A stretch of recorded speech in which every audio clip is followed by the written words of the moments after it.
Nous allons enchaîner cette partie de cours sur la dermatologie. Selma? Oui, professeur. Il faut que tout le monde désactive le son, s'il vous plaît, pour qu'il n'y ait pas de parasitage. Oui. D'accord? Et si jamais tu vois quelque chose qui ne marche pas, tu m'avertis, ok? Tu ouvres ton micro. D'accord. Désactivez vos micros, s'il vous plaît. Bien, bonsoir à tous. Nous allons enchaîner ma partie du cours et on va commencer la pathologie après le cours de la dernière fois qui parlait des lésions élémentaires. J'espère que vous avez un petit peu révisé pour pouvoir suivre tout le module de dermatologie. Donc, nous allons parler aujourd'hui des infections bactériennes communes. Alors, pour traiter ce sujet, je vais adopter le plan de cours suivant, une introduction avec un rappel histologique et un schéma. On l'a déjà vu la dernière fois, mais je vais le remettre. On va parler de la flore cutanée normale, ça profite. On va parler des mécanismes de défense de la peau contre l'infection. Et puis, on va attaquer le chapitre de physiopathologie et puis de la clinique en parlant de chaque entité de ces infections, une à une. Puis, on va voir leur traitement, le but de ce traitement, les moyens et les indications. Je vais essayer de tenir cette partie du cours en 1 heure et on va consacrer la 2e heure pour une autre maladie infectieuse qui est l'érysipèle. Donc, quand on parle d'infections bactériennes communes, on parle d'infections cutanées qui vont siéger aux différentes couches de la peau selon le schéma qu'on a vu la dernière fois. Alors, quel est l'intérêt de cette question ? C'est d'abord un motif très fréquent en consultation de médecine, aussi bien médecine générale qu'en dermatologie. Et puis, pour ces infections-là, quand on adopte un traitement précoce, ça permet d'éviter les complications, aussi bien régionales que complications générales. On va éviter les récidives ou l'extension quand on a un terrain immunodéprimé. On va isoler rapidement et reconnaître les formes profuses et sévères qui sont assujettis à des complications. Et puis, l'intérêt aussi, c'est de reconnaître les facteurs de gravité, c'est-à-dire tout ce qui peut donner une immunodépression générale ou une immunodépression locale de la peau. Et puis, l'intérêt aussi de connaître ces infections, c'est de savoir comment les traiter, c'est-à-dire connaître la sensibilité de la peau aux antibiotiques, mais aussi savoir éviter les résistances, bien entendu. Et puis, on va voir aussi que dans ces infections-là, des fois, on est obligé d'associer à l'antibiothérapie générale un traitement chirurgical, par exemple dans le cas des abcès où il faut faire un parage. Donc, je rappelle un petit peu la structure de la peau. Je rappelle que c'est une superposition de couches, la couche cornée en superficie, l'épiderme avec sa structure pavimenteuse et sa superposition de couches kératinocytaires, et puis le derme superficiel papillaire, le derme profond, qui est riche en follicules pileux, en glandes sébacées et sudorales, en nerfs et en vascularisation. Et en dernier, tout au fond de la peau, on va trouver les lobules graisseux formant l'hypoderme. Et bien entendu, l'infection, ça va de soi. Plus elle est superficielle, plus elle est, entre guillemets, gentille et pas très grave. Et plus elle va vers la profondeur, plus elle peut se compliquer. Pourquoi? Parce que plus elle va vers la profondeur, plus les germes peuvent passer dans les vaisseaux et donc entraîner des complications locales, régionales ou générales. Et donc, plus vite on traite, mieux on prévient l'atteinte de la peau dans sa profondeur et mieux on prévient les complications. Alors, par ailleurs, je rappelle, comme j'ai dit la dernière fois, plus les lésions sont superficielles, moins elles vont laisser de cicatrices. Plus les lésions sont profondes, plus on aura des cicatrices. Alors, parlons d'abord de cette flore cutanée normale ou commensale. Vous savez que sur vous connaissez le terme saprophyte, ce sont des germes qui vont vivre sur le corps humain de manière normale. Je cite par exemple le candida au niveau du tube digestif. Eh bien, au niveau de la peau, c'est la même chose. Il y a une flore cutanée normale qui va vivre avec nous. Elle va se nourrir des déchets cutanés, elle va survivre sans nous causer de dégâts, etc. Donc, il faut savoir que la peau normale est colonisée par une flore bactérienne dans les couches épithéliales superficielles et dans les invaginations infundibuloculaires, c'est-à-dire dans les replis des glandes et des follicules pileux. Il y a deux types de germes.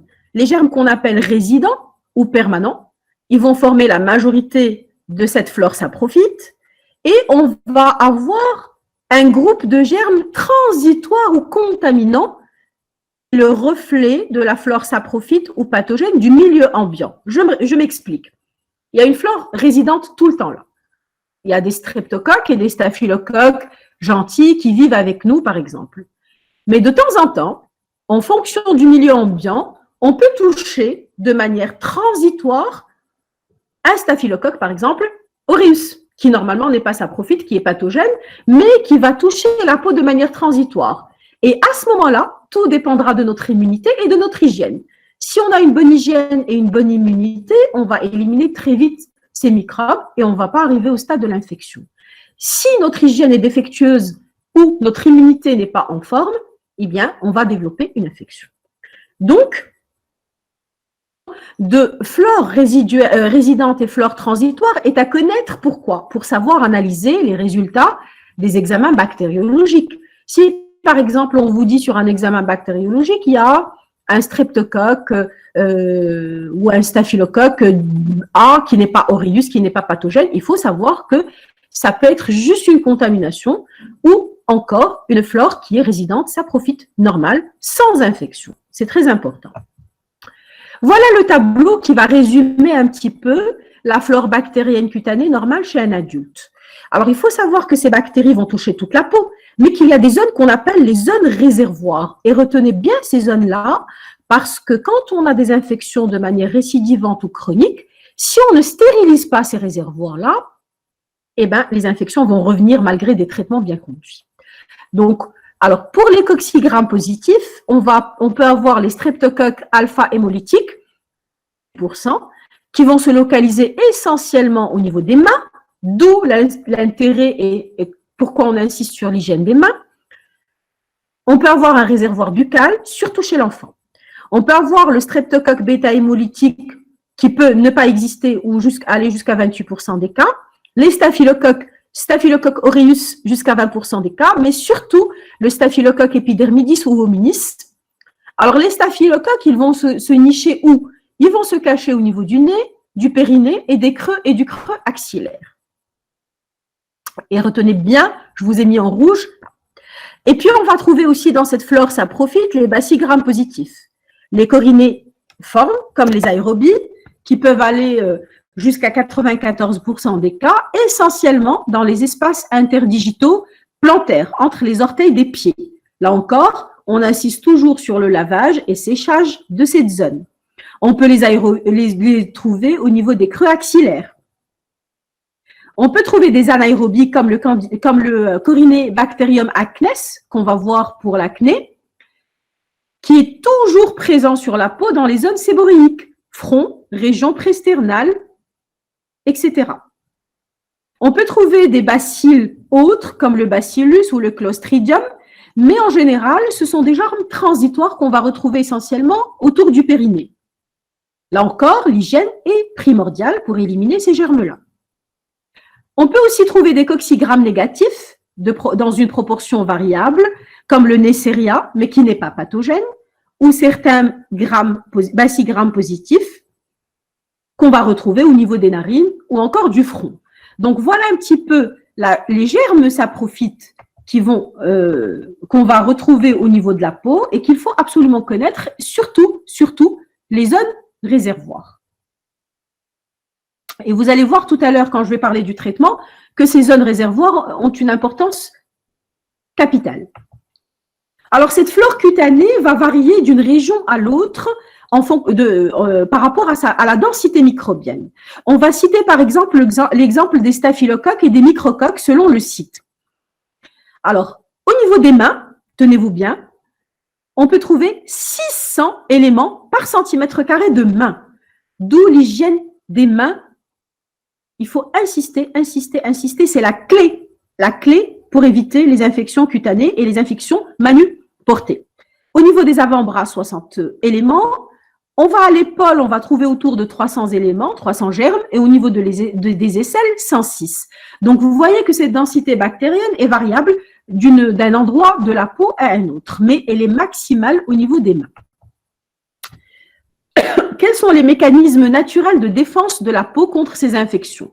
Donc, bien sûr, vous l'avez bien deviné, l'hygiène et l'immunité, mais il y a d'autres facteurs qui méritent d'être connus.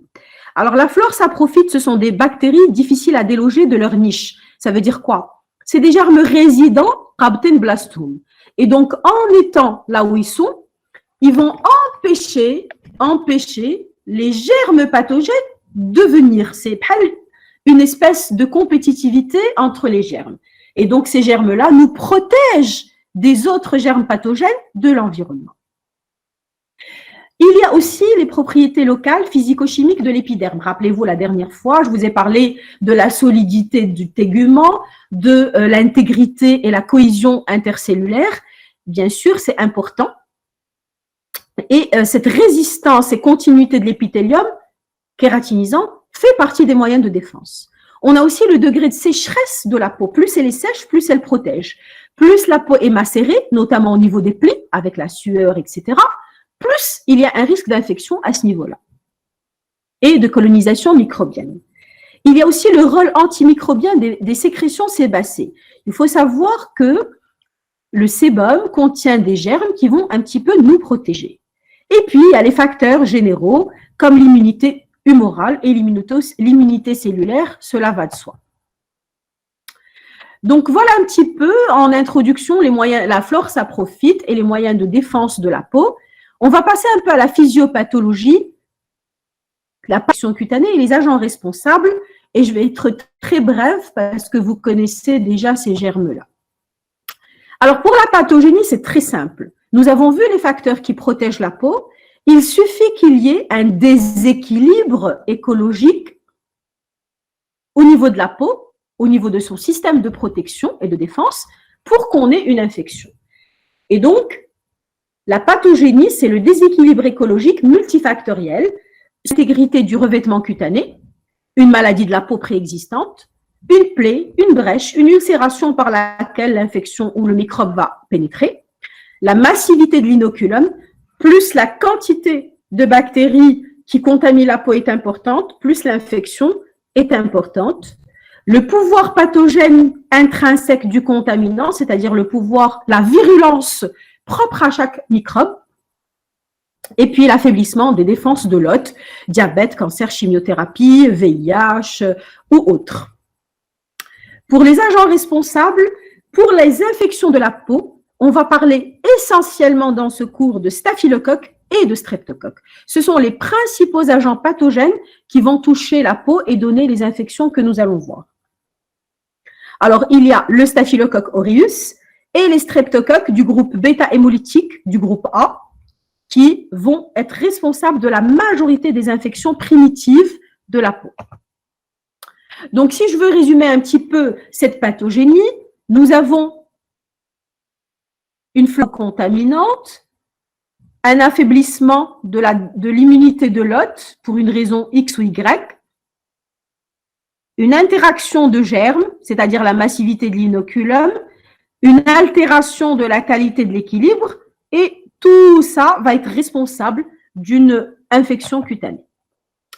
Le staphylocoque doré, alors donc on va commencer par le staphylocoque, juste pour rappel, je vais être très brève, c'est un coccigramme plus aéro-anaérobie facultatif, c'est une bactérie non encapsulée, arrondie, groupée souvent en grappes de raisin ou en chaînettes, donc très facilement reconnaissable au microscope.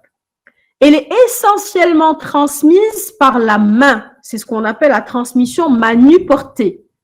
Donc, 13% des infections viennent du portage manuel. Alors, ce staphylocoque est virulent. Pourquoi? Parce qu'il a des capacités enzymatiques. Il va sécréter une catalase, une protéase. Il va produire des toxines par rupture des liaisons cellulaires.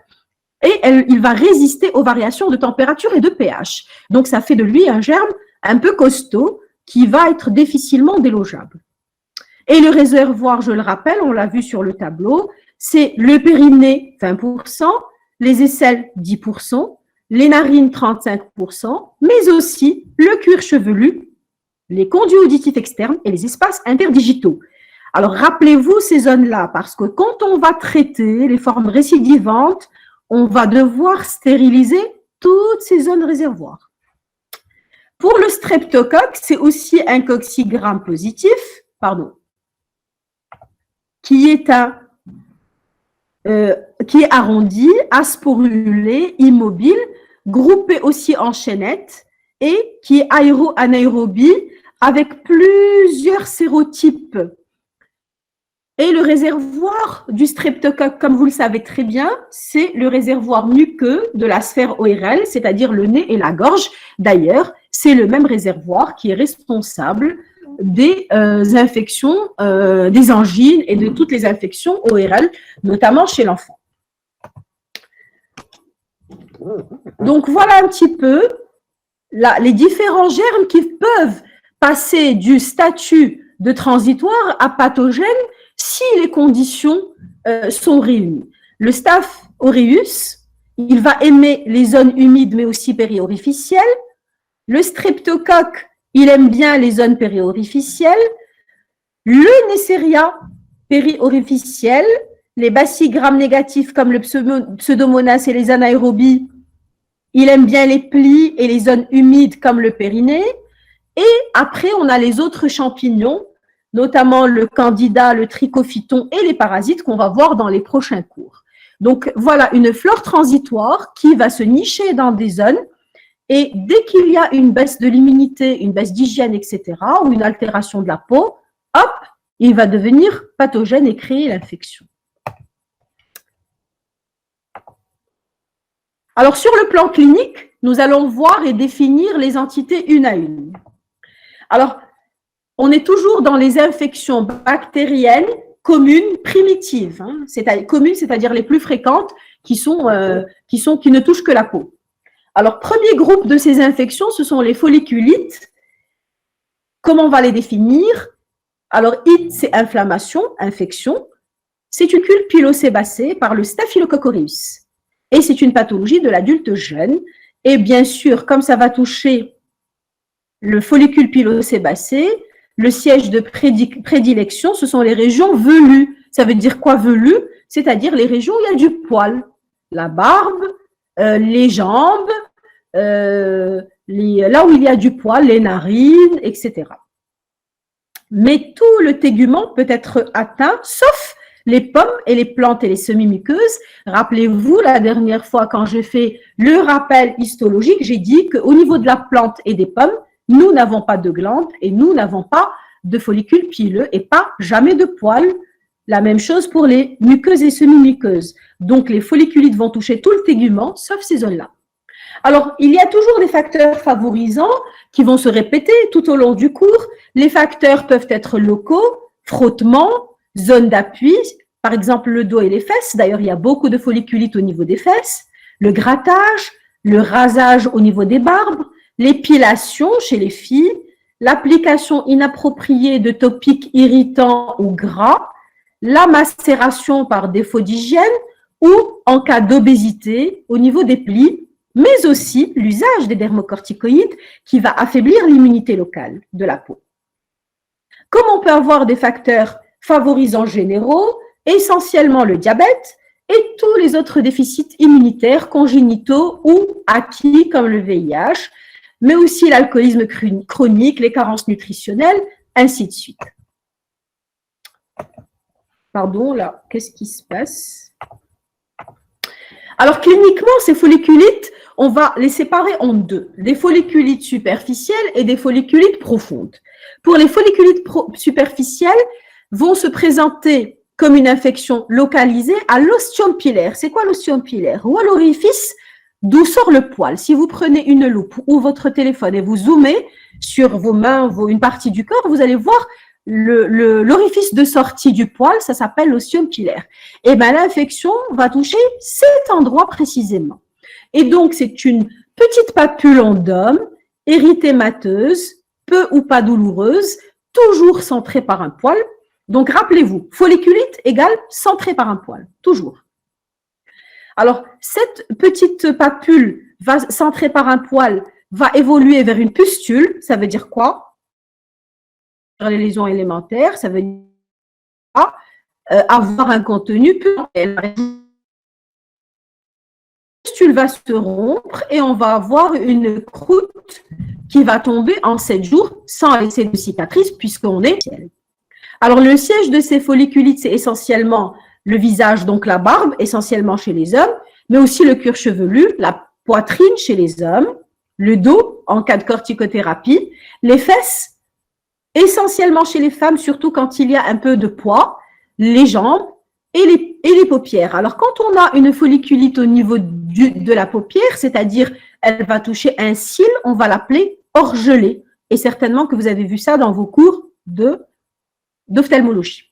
Alors, le diagnostic différentiel de cette entité-là va se faire avec les folliculites iatrogènes. Ça veut dire quoi? Ça veut dire dû à des huiles minérales, à des goudrons, par exemple chez les mécaniciens, chez certains travailleurs. Le diagnostic différentiel va se faire aussi avec le psoriasis pustuleux que vous allez étudier dans un prochain cours ou avec d'autres pustuloses amicrobiennes. Ça veut dire quoi? Ça veut dire des dermatoses, des maladies de peau qui vont donner des pustules contenu stérile. C'est ça, une pustulose amicrobienne. Comme par exemple dans la maladie de Behçet. Et le diagnostic de cette entité est strictement clinique. Nous n'avons pas besoin d'examens bactériaux et nous n'avons pas besoin de faire une biopsie. La clinique suffit à faire le diagnostic de cette folliculite superficielle. Donc voilà des photos. Voilà une lésion élémentaire d'une folliculite. C'est un poil, une inflammation centrée par un poil qui devient pustuleuse. Regardez ici, on voit les poils un petit peu. Je ne sais pas si vous les voyez, ils sont bien visibles. Donc, c'est ça une folliculite, ça c'est au niveau de la barbe. À terme, on a une pustule qui se constitue et après, cette pustule va se rompre et laisser une croûte et partir définitivement au bout d'une semaine. Quand le cil est atteint, c'est-à-dire l'infection touche un cil, on va parler d'orgelée.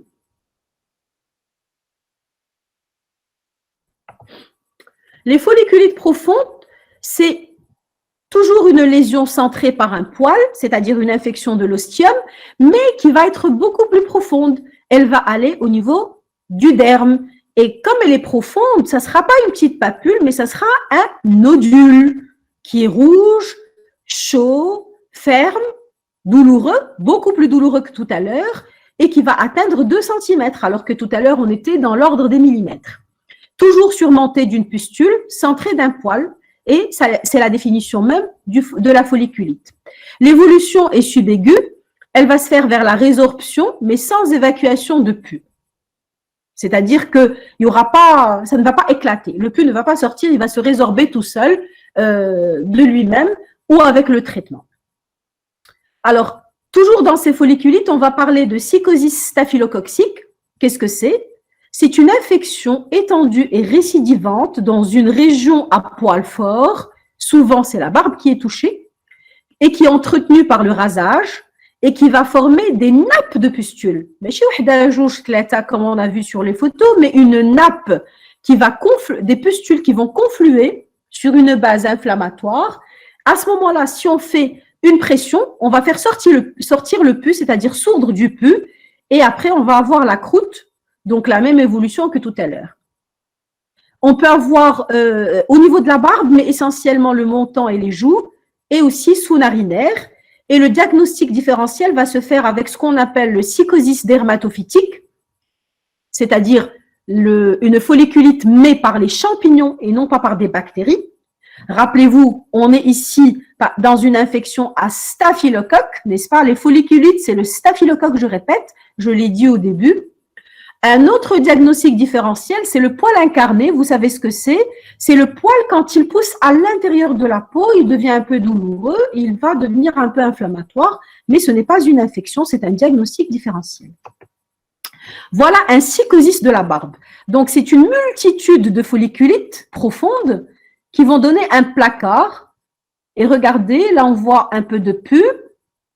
Et ici, on voit déjà les croûtes. Bien sûr, il faut traiter. sinon on peut avoir des complications.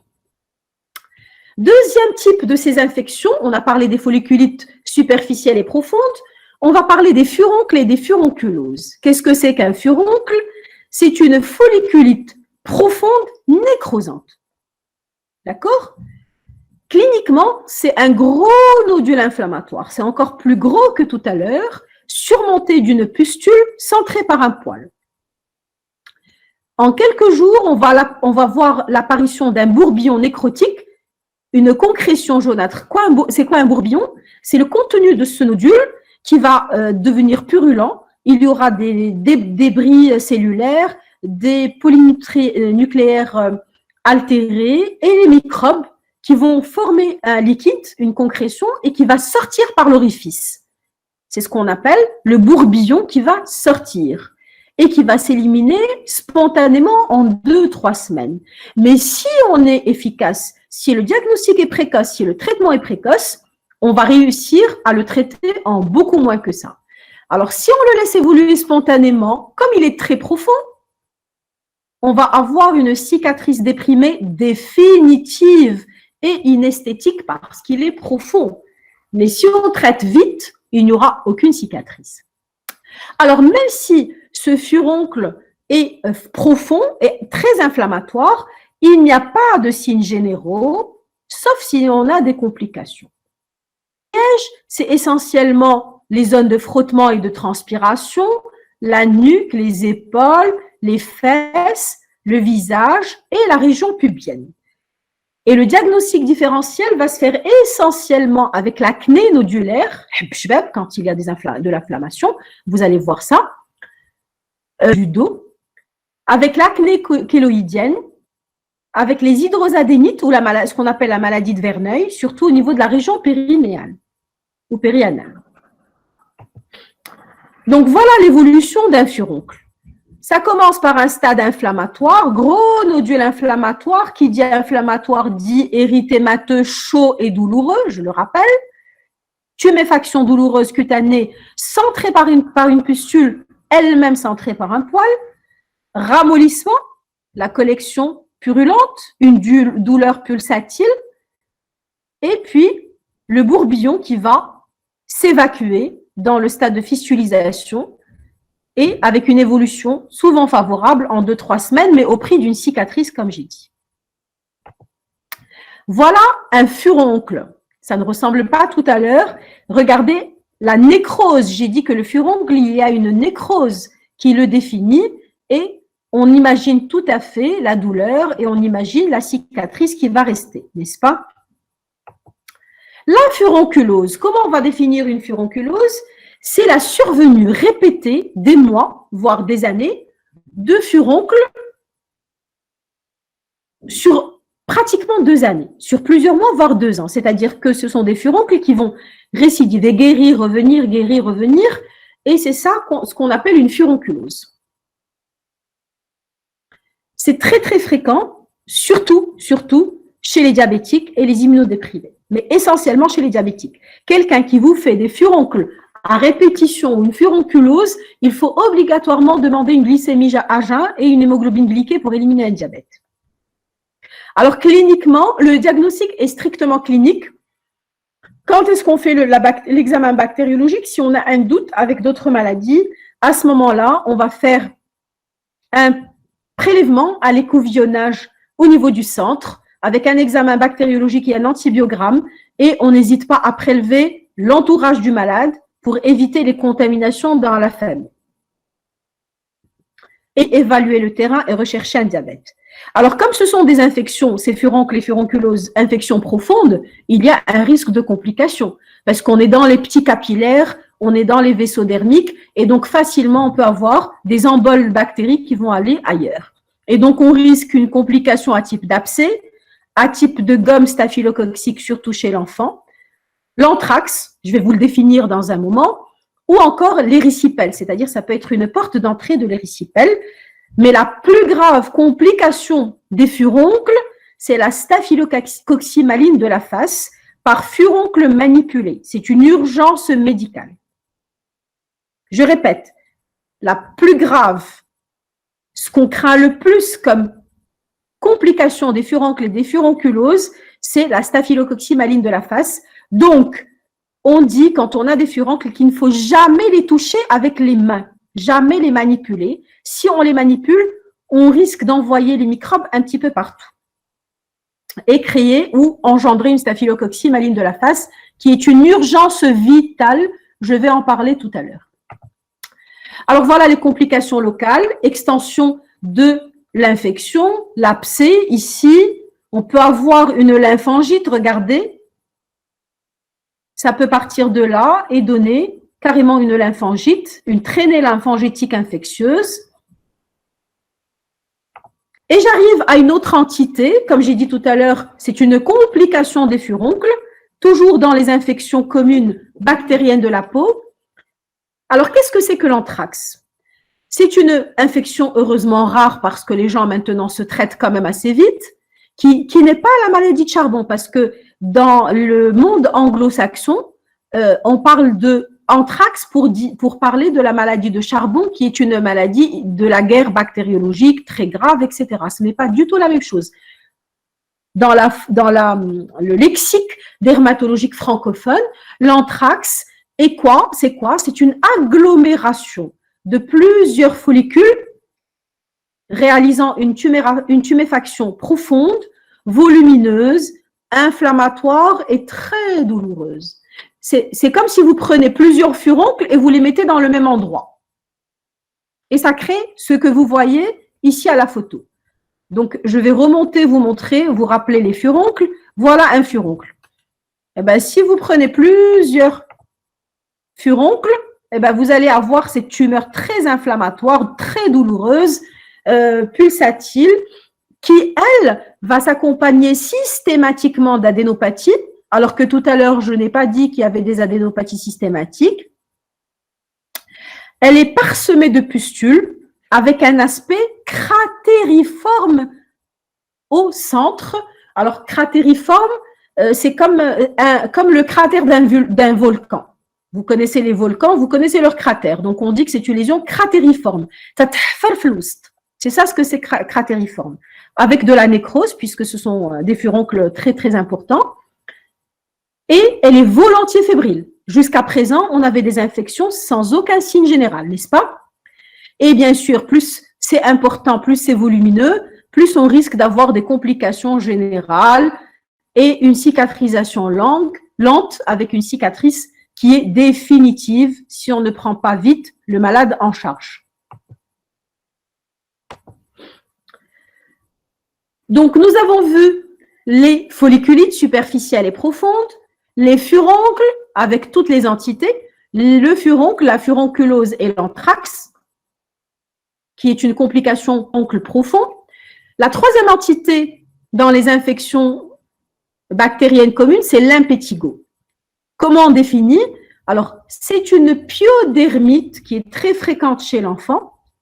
C'est une dermatose très contagieuse, auto- et hétéro-inoculable. Ça veut dire quoi? Auto, c'est-à-dire que c'est l'enfant qui va, à cause de ses mains contaminées, disséminer l'infection sur son corps. Donc, on dit auto-inoculable. C'est lui qui s'inocule la bactérie. Mais aussi hétéro. C'est pour ça qu'elle est contaminante, contagieuse, et c'est pour ça que s'il y a un enfant qui a un impétigo dans une famille, il va contaminer tous ses cousins, ses frères et sœurs, et quand il y a un malade dans une crèche, dans une classe, eh ben on risque une contamination de toute la classe, d'où l'intérêt de l'éviction scolaire. Donc, souvent, milieu scolaire ou familial, puisqu'elle est très contagieuse. Milieu socio-économique défavorisé, pas toujours. Ça peut survenir chez des gens propres, mais quand il y a une contamination dans une classe, par exemple. Et c'est une maladie qui a une prédominance estivo-automnale. Pourquoi? Parce que en été et en automne, il fait chaud. Les enfants vont porter des shorts et des t-shirts. Et donc, ils vont avoir les bras et les jambes à nu. Et donc, ces endroits-là seront plus assujettis à être contaminés par les microbes de l'environnement. Alors, l'agent responsable de l'impétigo est toujours un coccigram plus. C'est essentiellement le streptocoque du groupe A, avec les sérotypes 49, 52 et 57. qui sont des souches néphritigènes. Je répète, vous savez très bien que le streptocoque du groupe A a plusieurs sérotypes et certains sérotypes sont néphritigènes, c'est-à-dire peuvent atteindre le rein si on ne traite pas l'infection. Et donc, ce sont des souches qui peuvent engendrer, en l'absence de traitement en cas de négligence, une glomérulonéphrite secondaire réactionnelle. C'est pour ça qu'on dit que ce sont des souches néphritigènes. Mais le staphylocoque peut être aussi responsable de cet impétigo, mais retenons que le germe principal qui donne l'impétigo, c'est le streptocoque. Et quand le staphylo est là, il accompagne, il n'est jamais seul. Cliniquement, il y a plusieurs formes d'impétigo. Il y a l'impétigo vésiculo-bulleux de l'enfant, ce qu'on appelle le type de Tulbury-Fox. Il va toucher l'enfant de moins de 10 ans, donc l'âge scolaire. C'est une vésicule ou bulle claire, flasque, superficielle, sous-cornée, c'est-à-dire juste sous la couche cornée. Donc, elle est vraiment très, très superficielle. Et quand on dit d'une lésion sous-cornée, ça veut dire qu'elle va se rompre très vite. Et très vite, c'est ça l'intérêt de connaître un petit peu la situation des lésions. Donc, vésiculobulle claire, flasque. Flasque, c'est-à-dire pas très tendue, qui va siéger sur une base érythémateuse. Rapidement, le liquide clair va devenir trouble, c'est-à-dire purulent, et puis se rompt rapidement et laisser une érosion superficielle recouverte de croûte jaunâtre, mais lycérique adhérente. Alors, ce que je décris là, c'est ce qu'on a vu dans la définition de l'évolution des vésicules et des pustules. Rupture rapide, croûte, voilà. Alors, quand on dit les croûtes jaunâtres mélicériques, c'est-à-dire couleur miel. Et quand on voit les couleurs mélicériques, elles vont tout de suite, on va penser au streptocoque. C'est le strepto essentiellement, un peu le staph, qui va donner ces croûtes jaunâtres mélicériques. Alors, parfois, les lésions vont confluer et former des plaques circinées avec une extension périphérique et une guérison centrale. Le siège de l'impétigo, on peut l'avoir partout, mais essentiellement périorificiel. Rappelez-vous le tableau que j'ai montré tout à l'heure de la flore saprophyte. J'ai dit que le streptocoque aimait les zones périorificielles, autour des narines, autour de la bouche, mais aussi sur les mains et le reste du corps. Alors, on a des adénopathies fréquemment, surtout quand les lésions sont multiples, mais elles ne sont pas obligatoires. Et l'état général, en général, est conservé et on n'a pas de fièvre. Donc, le diagnostic de l'impétigo est strictement clinique chez l'enfant. L'impétigo bulleux, qu'est-ce que c'est? C'est une variante de l'impétigo qui va toucher plus le nourrisson et le nouveau-né. Tout à l'heure, on a vu que c'était le grand enfant de moins de 10 ans. La transmission se fait toujours par les mains de l'entourage, puisque bébé ne fait rien. C'est la maman, la nourrice, la grand-maman, la bonne, je ne sais pas, qui vont toucher le bébé. Et c'est les mains contaminées qui vont hétéro-inoculer l'enfant.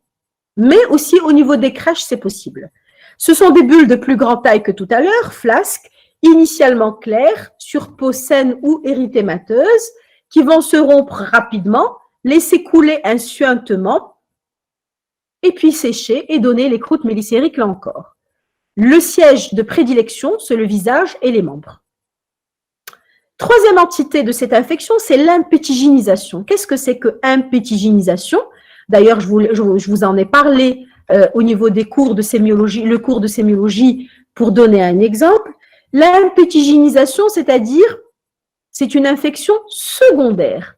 C'est-à-dire qu'on a déjà une lésion, une plaie, une maladie de la peau, qui va se surinfecter par le streptocoque et on va dire ça s'est impétiginisé.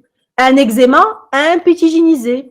Une dermite séborrhéique impétiginisée, c'est-à-dire qu'il y avait la maladie sous-jacente et on a chopé le microbe en dessus et on a fait les lésions d'impétigo sur une maladie préexistante. Donc, c'est une surinfection d'une dermatose sous-jacente qui va toucher aussi bien l'enfant que l'adulte et qui va associer et les maladies d'impétigo et les lésions d'impétigo et les lésions de la maladie sous-jacente. Donc, voilà un impétigo de l'enfant, des petits de ma consultation de dermatopédiatrique. Regardez, ici, on a une petite vésicule, ici, une vésicule-bulle. Et quand ça conflue, ça peut donner ces placards-là. Et quand ça suinte, on voit que ça suinte, c'est un peu de liquide, ils vont laisser des petites érosions et des croûtes. Mais regardez ici, les croûtes, elles ont une couleur un peu miel. Donc ça, c'est un impétigo bulleux de l'enfant. Regardez ici pour vous montrer l'impétigénisation d'un herpès.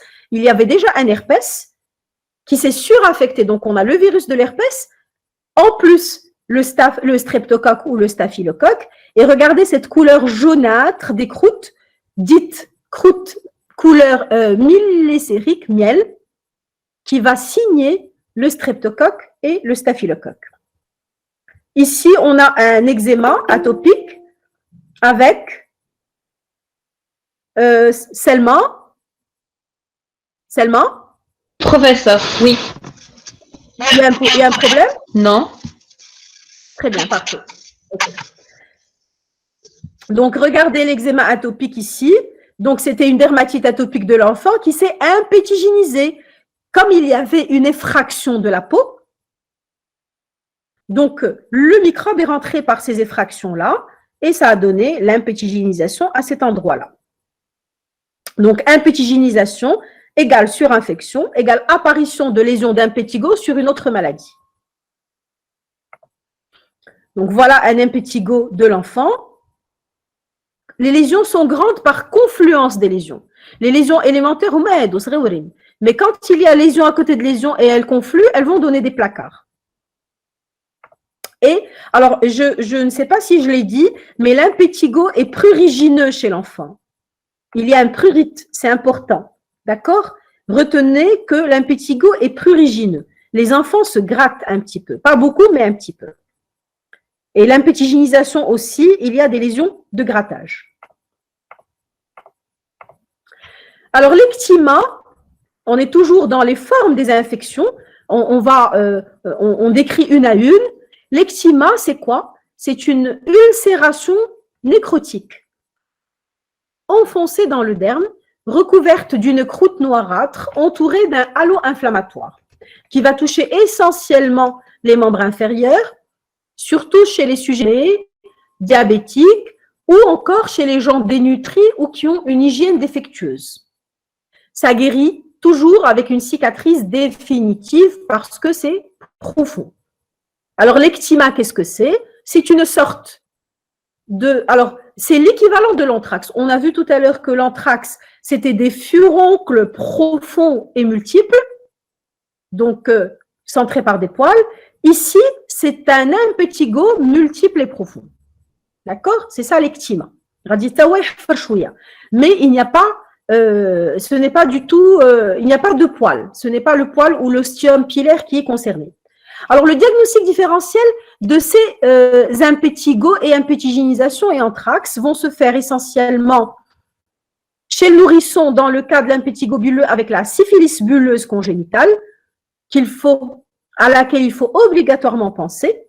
Chez l'enfant, on va penser à des champignons, dermatophycie, à un herpès, à une complication par le Kaposi Julius-Berg. Tout ça, on va le voir au fur et à mesure la prochaine fois. Ça peut prêter à confusion aussi avec les teignes du cuir chevelu ou avec le prurigo. Chez l'adulte, l'impétigénisation, l'impétigo peut se confondre avec une impétigénisation secondaire. Donc, il faut traiter, nettoyer pour voir quelle est la maladie sous-jacente. Avec une pustulose amicrobienne, dont j'ai parlé tout à l'heure, avec un pemphigus, une syphilis. Et l'ectyma est à distinguer des ulcères de jambes et des vascularites parce qu'il est creusant. Donc, je ne détaille pas l'ensemble de ces maladies tout simplement parce qu'on va les voir une à une lors des prochains cours. Alors, quelle est l'évolution de ces impétigos de l'enfant, impétigénisation et anthrax?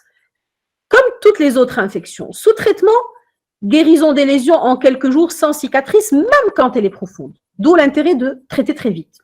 Sans traitement, il y a un risque de complications septiques infectieuses, lymphangite, comme je vous ai montré tout à l'heure, bactériémie, voire septicémie. Et puis, ce qu'on craint le plus, c'est les infections dites, les complications post-streptococciques, essentiellement la glomérulonéphrite aiguë, parce que ce sont des souches néphritigènes. Et donc, il faut rechercher toujours une protéinurie des 24 heures après 3 semaines de l'épisode infectieux quand il n'est pas traité. Je m'explique. Si n'importe laquelle de ces infections streptococciques, traitez à temps. Pas la peine de faire la protéinurie, on a été efficace.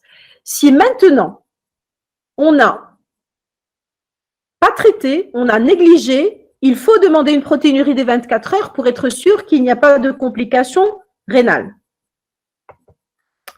Donc, voilà le tour des infections bactériennes communes. On passe au chapitre traitement. Alors, quel est le but du traitement? Bien sûr, traiter l'infection, couper la chaîne de transmission, comme ça, il n'y a pas d'auto-hétéro-inoculation. Traiter le portage chronique, on a dit qu'il y a des zones réservoirs. Et donc, il faut traiter les réservoirs ou encore ce qu'on appelle les gîtes. Quels sont les moyens? Alors, en fonction, on va voir les indications. On peut se contenter d'antiseptiques locaux et d'antibiotiques locaux quand les lésions sont très superficielles. Par exemple, j'ai une petite folliculite, une ou deux lésions, un antiseptique est suffisant pour l'éliminer. Sinon, il faut associer des antibiotiques à l'antiseptique. Mais l'antiseptique est toujours de mise. Cet antiseptique peut être une lotion qu'on va appliquer avec une compresse ou un coton, comme ça peut être un antiseptique lavant pour laver, pour l'hygiène, n'est-ce pas? Et quand c'est lavant, il faut bien le rincer pour ne pas le laisser sur la peau, sinon il va être irritant. J'ai cité quelques exemples. On peut aussi appliquer, comme j'ai dit, de la chlorhexidine ou n'importe quel antiseptique que vous avez sous la main. Mais jamais d'alcool. Je répète, on n'utilise plus l'alcool sur la peau pour désinfecter parce que ça irrite la peau, ça brûle. Ce n'est pas le but. Donc maintenant, on a des antiseptiques qui sont plus adaptés à la peau, qui font pas mal. On va les utiliser et jamais plus d'alcool. Deuxième moyen, c'est l'antibiotique local qui doit être utilisé de manière rationnelle. Pourquoi? Si on utilise de manière anarchique l'antibiotique local, eh ben, à force de pénétration transcutanée, on peut créer des résistances générales. Donc, on ne va pas utiliser l'antibiotique local comme ça à tort et à travers. On va l'utiliser une fois par jour pour une courte durée qui ne va jamais dépasser la semaine. Jamais. 5 à 7 jours. Alors, quelles sont les indications indiscutables des antibiotiques locaux? Parce qu'on ne va pas les utiliser toujours. Quand est-ce qu'il faut les utiliser? Quand on a une folliculite superficielle, on n'a pas besoin d'ajouter un antibiotique général, donc Baraka, l'antibiotique local, sous forme de crème ou de pommade. Et quand on veut traiter les gîtes ou les réservoirs dans les infections bactériennes de la peau récidivantes, dans les furonculoses qui durent plusieurs mois jusqu'à 2 ans, dans les folliculites à répétition, etc. Quand c'est récidivant, eh ben, il faut stériliser les réservoirs. Je répète, c'est les narines, les conduits auditifs externes, le périnée, la région axillaire et chez le petit enfant, l'ombilic aussi. Comment on va traiter ces gîtes-là? On va appliquer la crème 2 fois par jour pendant 10 jours, chaque mois, pendant 6 mois, c'est-à-dire chaque mois 10 jours, chaque mois 10 jours pour stériliser, pour qu'il n'y ait plus de récidive. J'ai cité les 3 antibiotiques dont on dispose dans le monde. Hein, les seuls antibiotiques locaux qui existent dans le monde, ce sont ces 3-là. C'est l'acide fusidique, c'est l'érythromycine topique, mais on l'utilise rarement pour ça, on la garde pour l'acné, et la mupirocine ou le Bactroban. L'antibiothérapie générale qui doit être bien entendu anti-staphylococcique et anti-streptococcique, donc ciblée, termes qui sont les plus responsables de ces infections. Alors, on sait très bien que les péniM type Flustaph, Astaph, etc. sont sensibles, sont efficaces.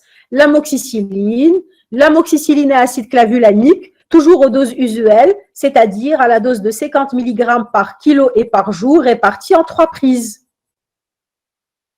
L'acide fusidique aussi est une molécule antibiotique efficace, mais on la garde pour certaines formes. Ce sont des comprimés dosés grammes et on va donner 2 à 3 comprimés en fonction, un comprimé matin et un comprimé le soir, soit chez les obèses ou en cas d'infection sévère, 2 comprimés matin et 2 comprimés le soir pendant une dizaine de jours.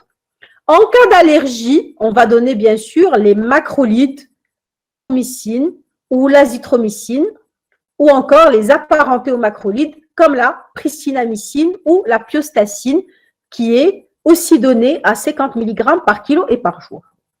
Chez le petit enfant, soit on va utiliser les formes orales, les doses, la posologie, c'est par unité internationale par kilo et par jour, bien sûr. C'est 50 000 à 100 000 pendant 8 ans. La durée moyenne du traitement de ces infections est de 7 jours pour tout ce qui est superficiel, gentil, entre guillemets, jusqu'à 10 jours pour tout ce qui est profond ou multiple, genre furonculose, anthrax et ectime. 10 jours, c'est largement suffisant pour traiter. Les mesures générales sont toujours de mise. Je il y a des mesures générales. Toilette et hygiène corporelle et des mains. On se lave les mains plusieurs fois par jour et on apprend aux enfants à le faire. On coupe les ongles des enfants très ras et on change fréquemment le linge pour empêcher l'enfant de se gratter et donc de s'auto-inoculer. Ne jamais manipuler un furoncle médiofacial pour ne pas avoir la complication grave qu'est la staphylococcie maligne de la face. Chez l'enfant, il faut examiner l'entourage, c'est très important. Il faut corriger les facteurs favorisants, diabète, obésité, etc., n'est-ce pas? Et il faut un arrêt scolaire, donc éviction scolaire, en cas d'impétigo de l'enfant, cela va de soi. Donc, on traite l'antiseptique et les mesures générales obligatoires, quelle que soit l'infection, pour éviter les récidives. Si c'est gentil, antibiothérapie locale suffisante, 5 à 7 jours. Si l'infection est importante, antibiothérapie, anti-staph, anti-strepto, selon la gravité, pendant 7 à 10 jours. Et si allergie au bêta-lactamine, on va donner un macrolide. Alors, les indications maintenant, c'est ce que j'ai dit, je vais répéter. Soins locaux, mesures générales dans tous les cas. Folliculite superficielle et peu étendue avec des furoncles isolés. Antiseptique, antibiotique local. Folliculite profonde, très étendue, furonculose, anthrax, psychosis, antibiothérapie efficace par voie générale aux doses usuelles. Staphylococcie maligne de la face, obligatoire, antibiothérapie par voie intraveineuse, obligatoire, une bi-antibiothérapie synergique, plus une anticoagulation efficace. Donc, vous voyez la gravité de cette staphylococcie maligne de la face qui va associer 2 antibiotiques, l'anticoagulant et l'hospitalisation. Mais manipuler un furoncle et quand vous soignez quelqu'un qui a un furoncle, vous lui interdisez de toucher. C'est très important. Pour l'impétigo, on va donner l'antiseptique, l'antibiothérapie par voie systémique et on va traiter les sujets contacts. C'est-à-dire, un enfant qui a des frères et sœurs, eh ben, on va traiter aussi les frères et sœurs. Si on a une contamination dans la crèche ou la classe, il faut conseiller à la directrice de l'école de traiter les petits, ne serait-ce que par un antiseptique et une antibiothérapie locale pour stopper la chaîne de contamination. Donc, en conclusion, pour cette première partie du cours des infections bactériennes communes, ce sont des infections cutanées streptococciques et staphylococciques très fréquentes. Les complications en général sont rares parce qu'on les traite assez rapidement, mais malheureusement, on peut avoir des complications graves en cas de négligence. Le meilleur traitement reste la prévention par le lavage des mains et la stérilisation des zones réservoirs ou ce qu'on appelle les gîtes. Bien sûr, quand on fait des quand on a une résistance au traitement, il faut penser au staphylocoque méthyrésistant et donc il faut faire un prélèvement pour vérifier si ce n'est pas un staph méthyer, auquel cas le traitement va être modifié et adapté à l'antibiogramme. Donc voilà un petit peu pour cette partie du cours. Est-ce que tout va bien? Oui, professeur, tout va bien. Il y a toujours le décalage? Non, pas vraiment. D'accord. Donc, on va passer à la deuxième partie.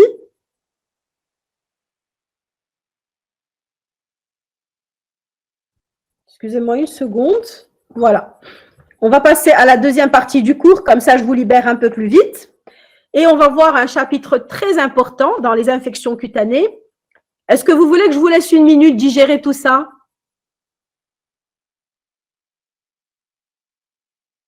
Seulement? Professeur, j'ai pas de problème. Je vais voir. Ils ont dit non. Ça marche. Très bien. Oui. Vous êtes bien connecté?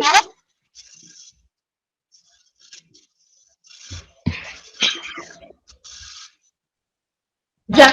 Alors, on va passer à l'érysipèle. En rouge, que l'érysipèle est une urgence médicale. Alors, quand on dit urgence médicale, c'est-à-dire une urgence diagnostique et thérapeutique. C'est-à-dire, je dois faire mon diagnostic rapidement et traiter rapidement pour éviter les complications. Donc, alors pour traiter cette infection cutanée, je vais adopter le plan suivant. À chaque fois, je vais vous donner le plan. Introduction, pour le rappel histologique pour vous montrer à quel niveau se situe l'érysipèle.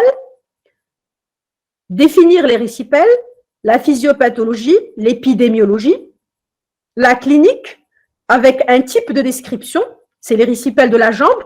J'ai choisi l'érysipèle de la jambe parce que c'est la localisation la plus fréquente. 80% des érysipèles surviennent au niveau de la jambe, donc je vais traiter en priorité cette zone-là, et puis on va voir les autres formes cliniques. Nous allons parler des examens à faire ou pas, le diagnostic différentiel et le traitement, comme toujours, le but du traitement, les moyens et les indications. On va voir le traitement curatif et le traitement préventif. Et puis enfin, je vais vous donner une ordonnance type à donner aux malades en cas d'érysipèle simple, non compliqué. Alors, l'objectif du cours dans ce cours, parce que c'est une question d'examen superposable, c'est de savoir définir l'érysipèle, le reconnaître, c'est-à-dire faire le diagnostic positif, faire les principaux diagnostics différentiels, très très important, et les prévenir, savoir le traiter et savoir comment donner un traitement préventif. Alors, comment on va définir l'érysipèle? C'est une infection bactérienne très fréquente. On en voit tous les jours, pour vous dire.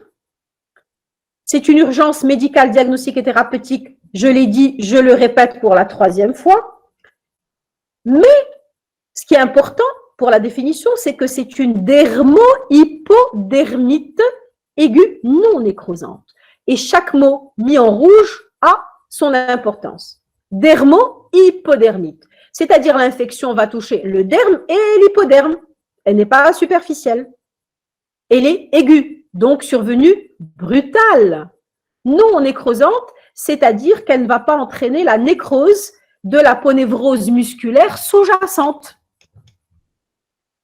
Essentiellement due au streptocoque bêta-hémolytique du groupe A. Quand on parle d'érysipèle, on pense streptocoque bêta-hémolytique du groupe A, c'est le même qui donne l'impétigo de tout à l'heure. Alors, il va siéger dans 80% au niveau des membres inférieurs, ou 85%, mais toutes les possibilités au niveau du corps, c'est-à-dire toutes les zones du corps peuvent être touchées en fonction du point d'entrée ou de la porte d'entrée de l'infection. Alors, voilà le schéma qui va devenir familier pour vous. Alors, il ne va pas toucher cette partie-là, il va être l'infection est dermique et hypodermique. Donc, dermo-hypodermite. Sur le plan physiopathologique, c'est très simple.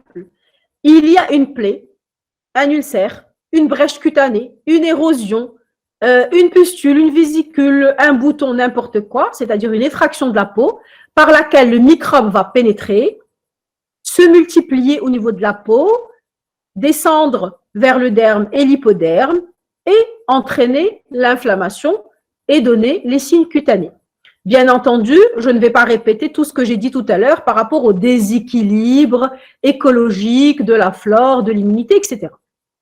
Sur le plan épidémiologique, c'est une maladie infectieuse sporadique qui peut toucher tout le monde, petit, grand, mais surtout l'adulte jeune, enfin l'adulte en général, et qui est ubiquitaire et qui va toucher aussi bien l'homme que la femme. Et très fréquente en pratique quotidienne, je le répète. Les germoncoses, comme j'ai dit, essentiellement le streptocoque bêta-hémolytique du groupe A, toujours les souches néphritigènes, toujours. Donc, attention, érysipèle peut se compliquer d'une glomérulonéphrite s'il n'est pas traité. Mais on peut aussi avoir une responsabilité du staphylocoque dans certains cas, mais souvent c'est une association. Soit c'est le streptobouhdou, soit c'est une association. Et quand c'est d'autres germes en dehors du strepto ou du staphylo, on va dire que c'est une dermo-hypo non nécrosante, bactérie non nécrosante. C'est-à-dire, on ne va pas dire érysipèle. L'érysipèle, c'est essentiellement le streptocoque ou le Shuyédia le staph. Si c'est un autre germe, c'est une dermohypodermite non nécrosante, mais bactérienne due à autre chose. Alors, fréquence et âge de survenue, comme j'ai dit, adulte jeune, mais peut survenir à tout âge, touche les deux sexes, je me répète un peu. Les facteurs de risque, c'est à peu près la même chose pour les infections cutanées. Il y a des facteurs locaux qu'il faut rechercher systématiquement. Pourquoi? Parce que même si on va traiter efficacement notre érysipèle, si on ne soigne pas, si on ne guérit pas les facteurs locaux, on ne sera pas efficace ou on va avoir une récidive. Donc, il faudra chercher la porte d'entrée, et j'ai mis 4 croix. Il n'y a pas d'érysipèle sans porte d'entrée. La porte d'entrée, il a dit que la petite effraction de la peau, comme j'ai dit, ça peut être un ulcère, une plaie, un traumatisme, une maladie, n'importe quoi par lequel les microbes vont pénétrer. Donc, ça s'appelle porte d'entrée. Ulcère de jambe, intertrigo. Et dans notre contexte marocain, ou maghrébin, même arabe, je dirais, l'intertrigo interorteil, qu'on va étudier dans le lundi prochain, est la porte d'entrée la plus fréquente. Qu'est-ce que c'est qu'un intertrigo interorteil? C'est ça l'intertrigo. Et qui est en général dû à des champignons. Et bien, c'est la principale porte d'entrée. C'est pour ça qu'on insiste chez tout le monde, quand on se lave les pieds, de bien sécher entre les orteils. Très, très bien sécher. Donc voilà. Alors, deuxième facteur de risque, en plus de la plaie, la porte d'entrée, c'est ce qu'on appelle le lymphodème chronique. Alors, le lymphodème chronique, c'est quoi? C'est une stase lymphatique, c'est-à-dire la circulation lymphatique est de très mauvaise qualité, soit de manière congénitale, soit d'une autre raison. Et le membre va être très œdémacié de manière permanente.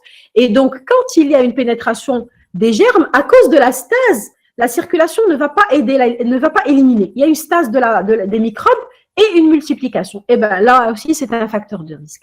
Et en même temps, le lymphœdème est un facteur de risque de l'érysipèle, mais aussi c'est une complication de l'érysipèle. On va le voir tout à l'heure. Et on rentrera dans un cercle vicieux. Érysipèle, lymphœdème, érysipèle. Il faudra absolument traiter très précocement pour ne pas tomber dans le piège de ce cercle vicieux. Alors, l'insuffisance veineuse chronique aussi, comme l'insuffisance lymphatique, l'insuffisance veineuse chronique, les gens qui ont une stase veineuse, elle ne va pas favoriser l'élimination rapide des germes par la circulation, donc stase des microbes, donc facteur favorisant local. Pour les facteurs généraux, c'est toujours les mêmes, c'est essentiellement le diabète, mais aussi la corticothérapie par voie générale, l'immunodépression, les maladies, le cancer, l'insuffisance cardiaque, etc. Alors, sur le plan clinique, on va choisir comme type de description l'érysipèle de la jambe. Alors, comme on a dit dans la définition, dermo-hypodermite bactérienne, aiguë, brutale, n'est-ce pas? C'est une infection profonde, donc un fièvre, mais c'est une fièvre modérée, 38, 38,5. Malaise général, il y a toujours des frissons. À l'interrogatoire, il faut chercher les frissons. Ça fait partie du diagnostic positif. Alors, pourquoi on frissonne? C'est la décharge bactérienne qui est responsable des frissons. Ce sont les toxines dont j'ai parlé tout à l'heure que sécrètent les streptos et les staphylos qui sont à l'origine de ces frissons-là. Donc, c'est un élément à rechercher systématiquement dans la phase du début.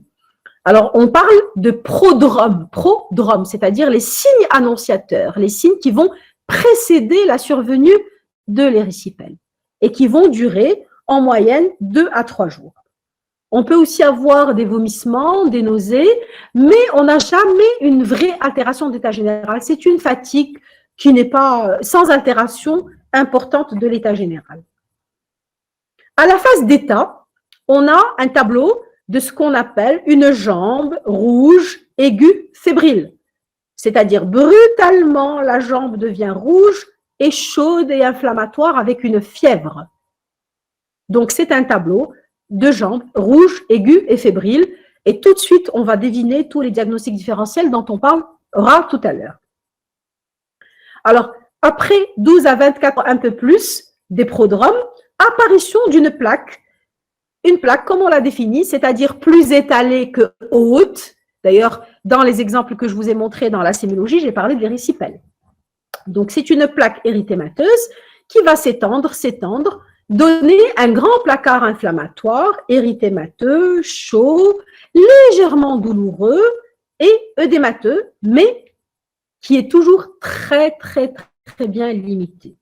Il est tellement limité avec des bornettes qu'en général, on prend un stylo et on trace les contours. Pourquoi? Parce que ça nous permet de voir l'évolution du placard. Est-ce qu'il régresse ou pas? Devant nos yeux et sous traitement. Donc, ce placard est très bien limité, il est bien, les bords sont nets et des fois, mais pas toujours, on a un bourrelet périphérique. Chez nous, un bourrelet périphérique, un petit cordon qui entoure la périphérie. Mais il est rare au niveau de la jambe, on va le voir surtout dans l'érysipèle du visage, on va le voir tout à l'heure. Alors, la taille maximale de ce placard va atteindre 4 à 5 jours. Il peut atteindre 10 à 15 cm en moyenne, mais chez les immunodéprimés, il peut toucher toute la jambe. On a toujours une adénopathie satellite sensible, c'est-à-dire inflammatoire. Comme l'érysipèle est au niveau de la jambe, eh bien, l'adénopathie sensible est au niveau inguinal, ça va de soi. Elle est constante, accompagnée d'une poussée lymphangitique palpable, comme ce que je vous ai montré tout à l'heure sur la photo. On peut avoir sur le placard d'érysipèle des bulles, des phlictènes, un purpura, d'accord? Donc, ça ne change pas les diagnostics, mais ça témoigne d'une forme assez grave, assez sévère. Un érysipèle qui est sévère, d'accord? Mais même malgré tous ces signes, malgré tout ce qu'on voit, malgré la fièvre et l'adénopathie, l'état général est conservé est un signe très important pour le diagnostic différentiel, on va voir tout à l'heure. Donc voilà l'érysipèle. Regardez ici, c'est une porte d'entrée, n'est-ce pas? Regardez le placard rouge, érythémateux, chaud, un peu œdémateux, qui est très bien limité. Regardez la bordure nette, je peux passer mon curseur comme je peux passer mon stylo. Ici, c'est la même chose, on devine que l'œdème est très important. Il y a ici des petites zones de cloques, de bulles, mais toujours le caractère très bien limité et on peut passer notre curseur et on peut passer un petit peu le stylo. Donc, très bien limité. C'est la caractéristique de l'érysipèle. Regardez ici, pour vous montrer, on met le stylo et si vous voyez ici, c'est en train déjà de régresser. C'est plus rouge ici que là, ça veut dire qu'il y a déjà un début de réponse au traitement et plus la pâleur va substituer, plus on va dire on a gagné déjà sur l'érysipèle jusqu'à disparition complète.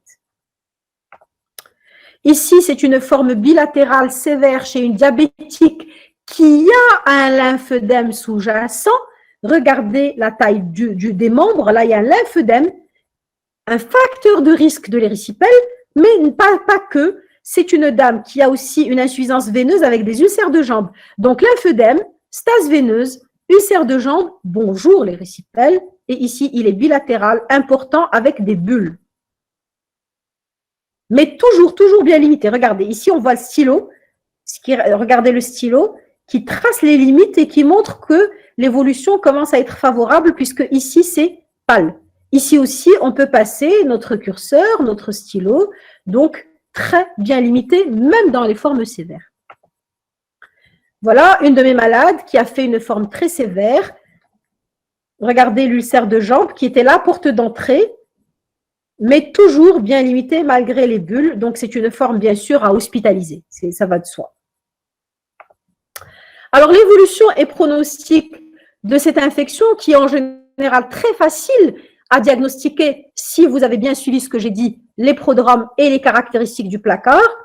Alors, sous traitement, si on traite rapidement, l'évolution est rapidement favorable, avec une défervescence thermique en 48-72 heures, c'est-à-dire la fièvre est la première à partir, une disparition progressive du placard, comme ce que je vous ai montré sur les photos où on voit les lésions pâlir un petit peu.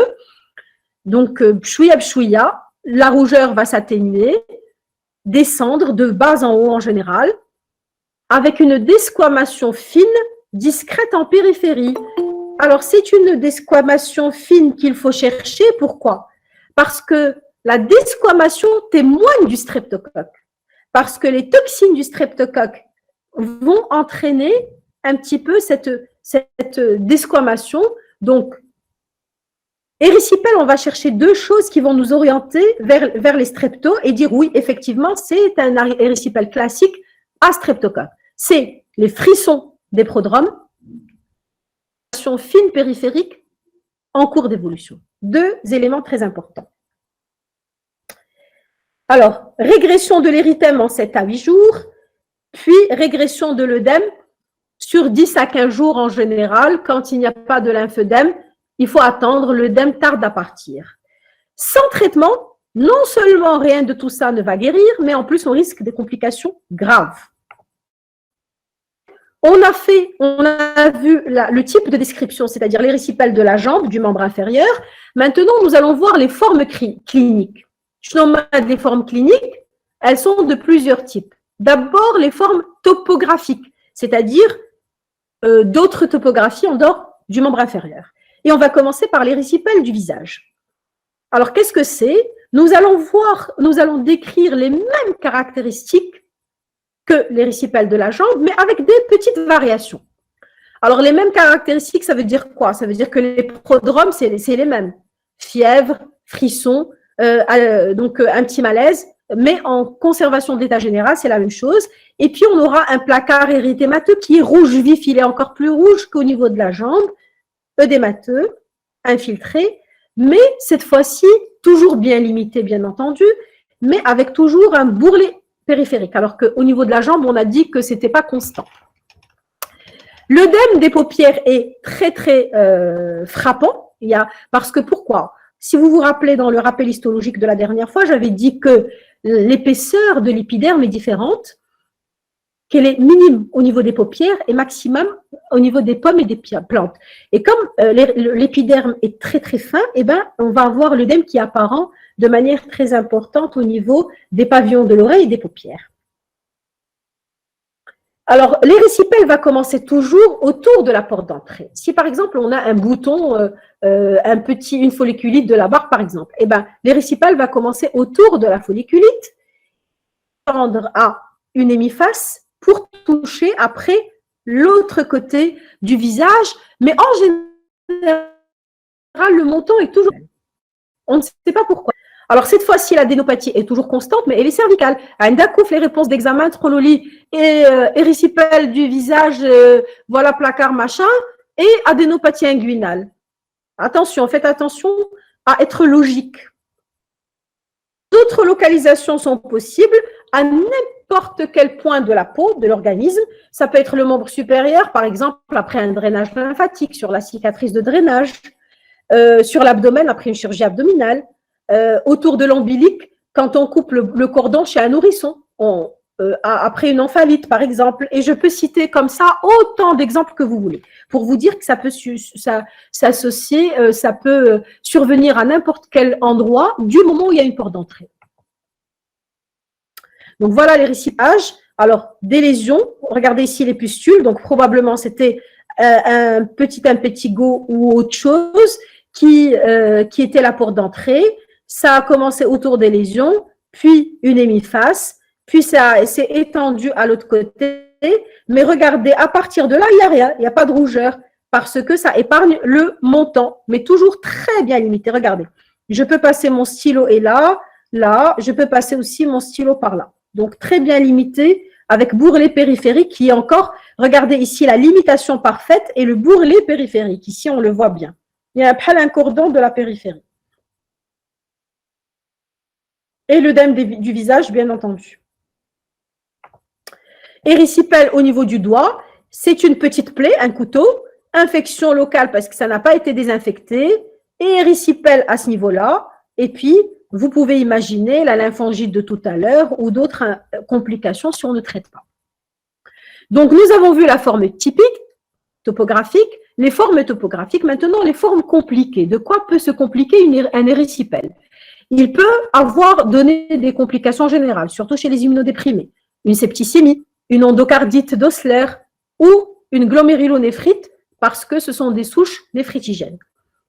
On peut aussi avoir des complications locales. Heureusement, les complications générales sont aujourd'hui rares parce que les gens se traitent, mais les fréquentes sont les locales sont très fréquentes.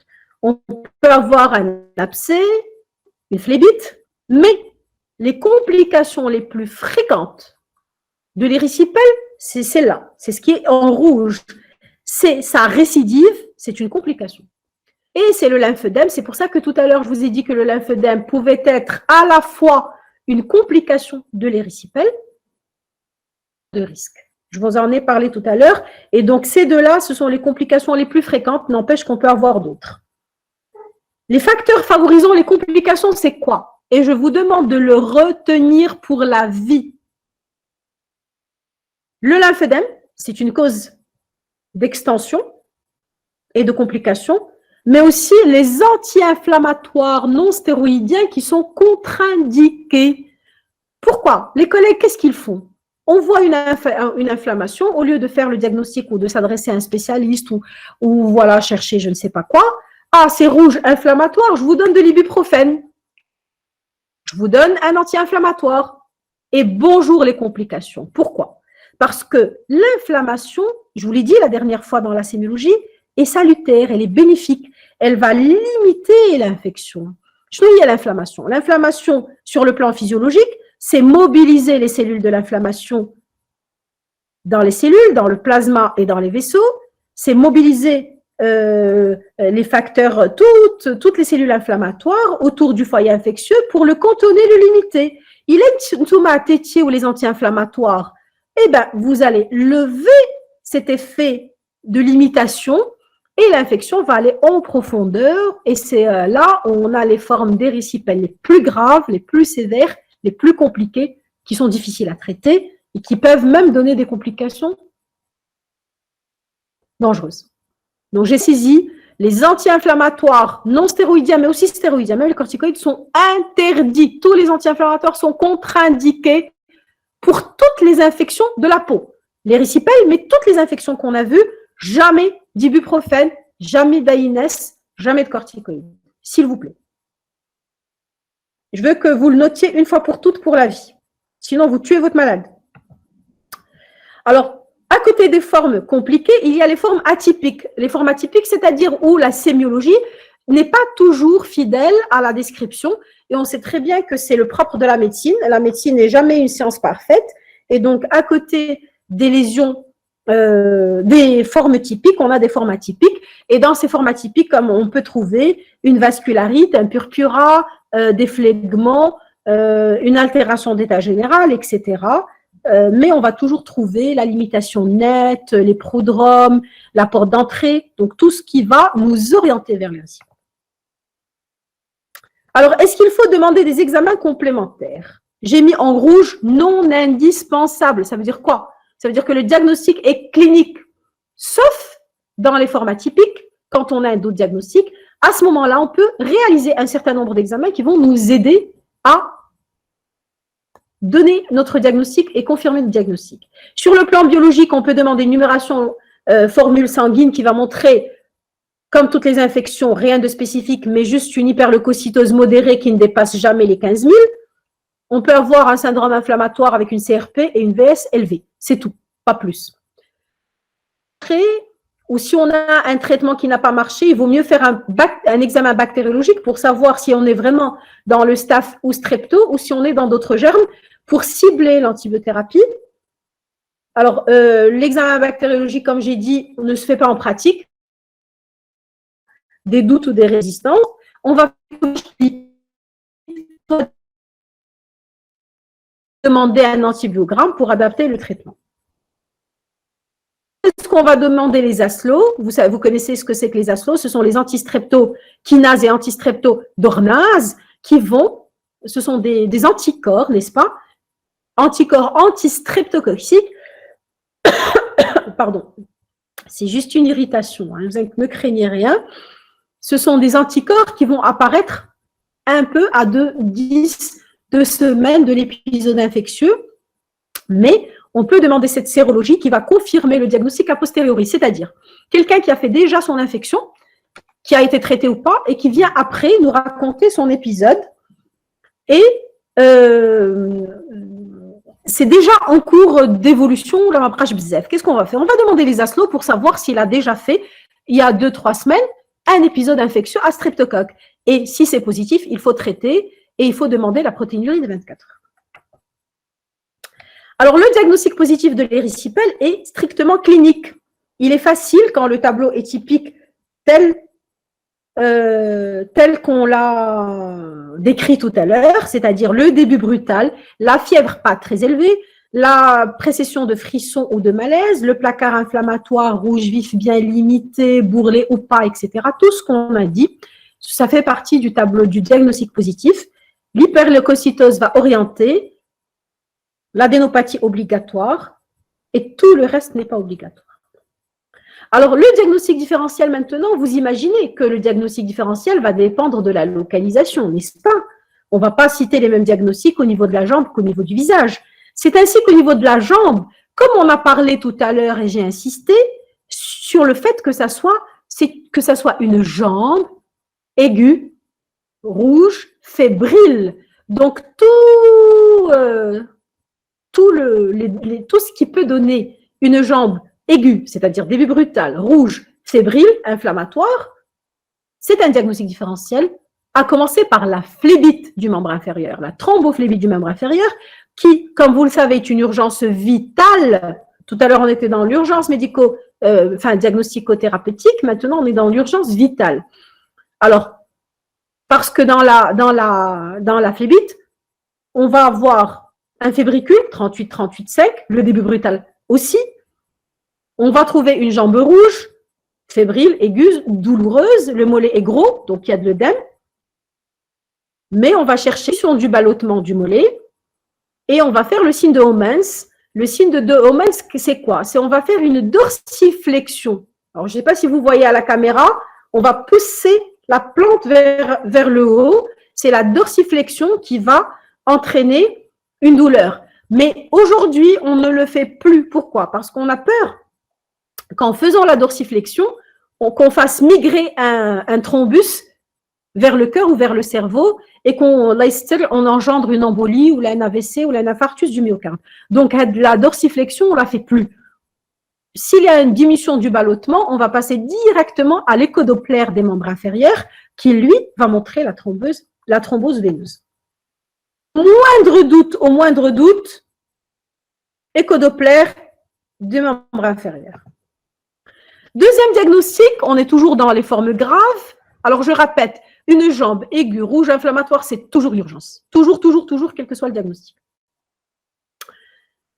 La fasciite nécrosante est une urgence vitale pire que la phlébite. C'est une dermo-hypodermite, mais cette fois-ci nécrosante. Tout à l'heure, on a dit que l'érysipèle n'était pas nécrosant, c'est-à-dire que ça touchait le derme et l'hypoderme, mais ça s'arrêtait au niveau de l'aponévrose du muscle, l'aponévrose superficielle.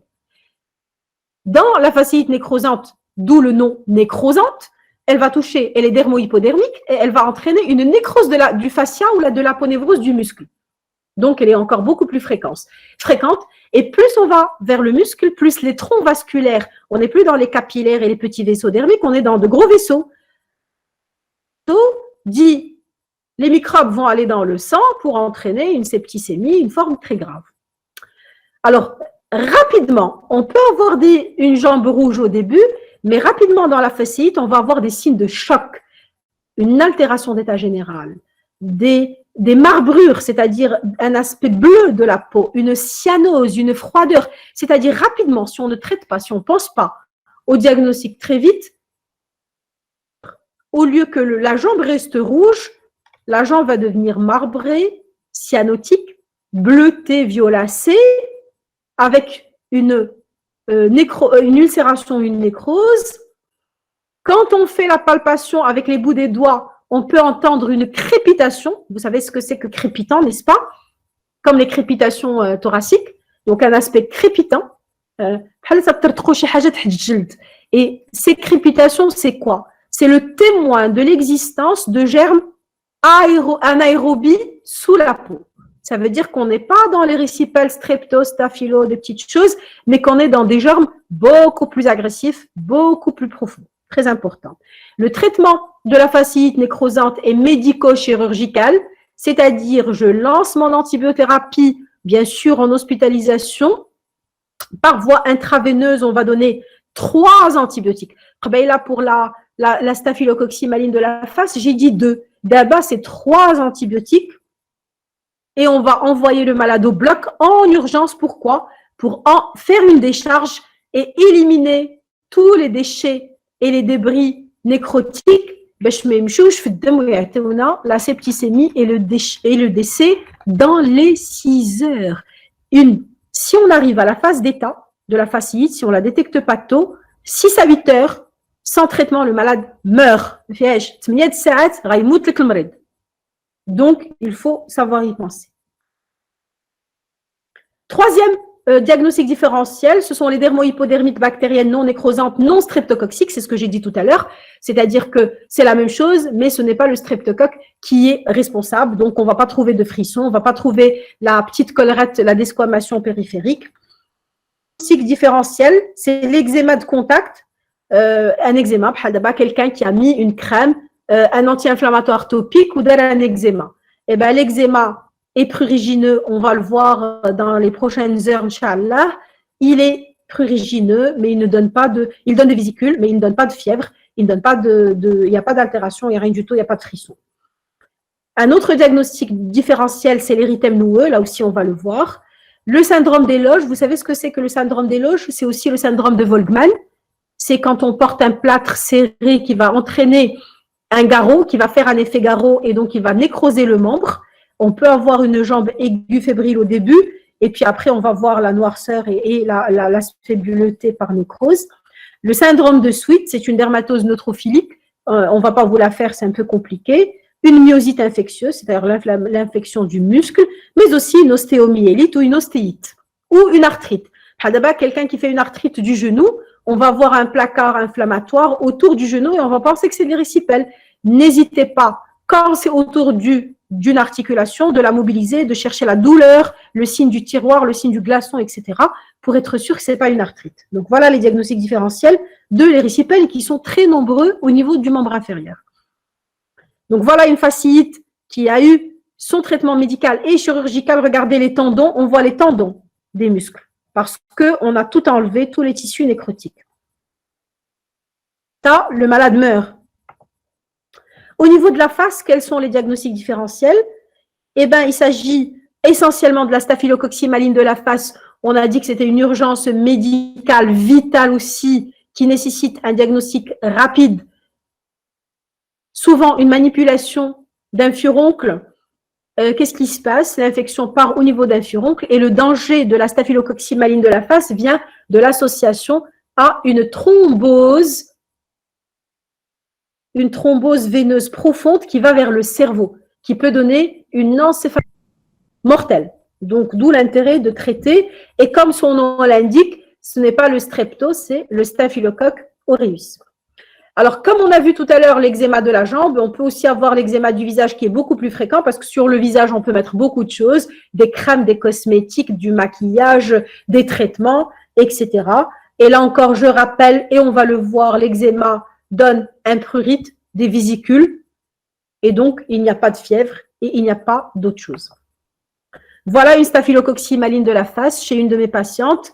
Malheureusement, elle est décédée, mais pas de son... On a traité la staphylococcie. Elle avait un cancer, donc elle est morte de son cancer.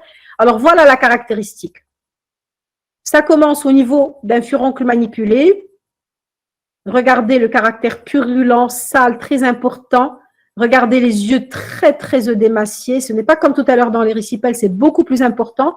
Et la malade est très altérée, elle n'arrive même pas à ouvrir les yeux. D'accord? Et c'est asymétrique. La staphylococcie maligne de la face, contrairement à les récipelles de tout à l'heure, est asymétrique et elle peut toucher le menton. D'accord? Elle peut toucher tout le visage. L'altération de l'état général doit alerter, vous alerter. Et donc, voilà, diagnostic différentiel, allergie ou infection. Ici, regardez, on a des pustules, mais c'est un eczéma de contact qui s'est surinfecté, un petit gynisé, donc ce n'est pas une infection.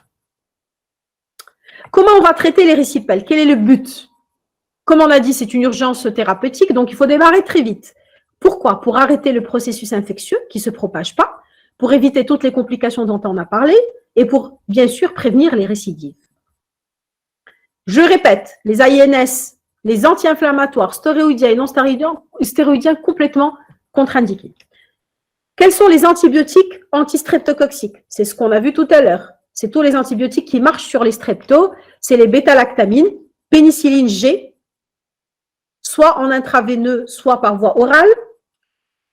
Je vous laisse voir un petit peu les exemples et la posologie.